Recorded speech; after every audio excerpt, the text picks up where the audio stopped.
Hello everyone, আমি সুস্মিতা। তোমরা সকলে কেমন আছো? আশা করি খুব ভালো আছো। আর তোমাদের ভালোবাসায় আমিও সব সময় ভালো থাকার চেষ্টা করি। এই গোলাপ গাছটা আমি কিছুদিন আগে লাগিয়েছিলাম, একসাথে 4খানা লাগিয়েছিলাম। কিন্তু গোলাপ গাছগুলো ঠিকভাবে যত্ন করা হয় না, তাই পাতাও বেরোয় না, ফুলও হয় না। আসলে আমি ঠিকভাবে আর যত্ন করতে পারি না। আসলে বাচ্চা সামলে, সংসার সামলে সেরকম একটা সময় পাই না জানো।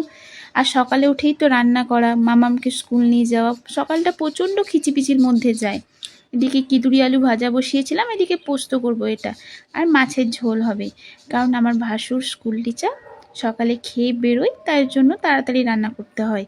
তার ফাঁকে আমি একটু দেখো চা খেয়ে নিলাম। মানে সকালটাই শুধু প্রচণ্ড চাপ, তারপরে যখন সবাই সবার মতো চলে যায় জায়গায়, তারপর সেরকম কোনো একটা কাজ থাকে না। হ্যাঁ, ডালটা মাম্মাম আর মাম্মামের দিদিভাইয়ের জন্য করব। যেহেতু ওরা খুব একটা ঝাল খেতে পারে না, আমার মাম্মাম তো একদমই ঝাল খায় না, কিন্তু মাম্মামের দিদিভাই ঝাল খায়।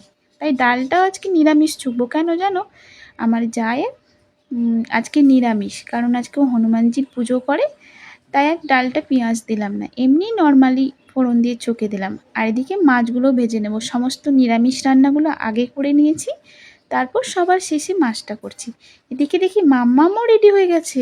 মাম্মামকে জিজ্ঞেস করলাম, কে রেডি করে দিল মাম্মাম? মাম্মাম বলল, মা বাবা রেডি করে দিয়েছে।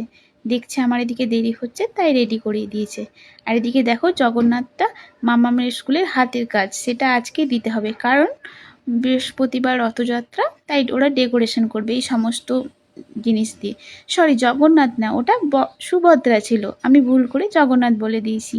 মামামকে স্কুল থেকে দিয়ে চলে এসেছি। টাটা।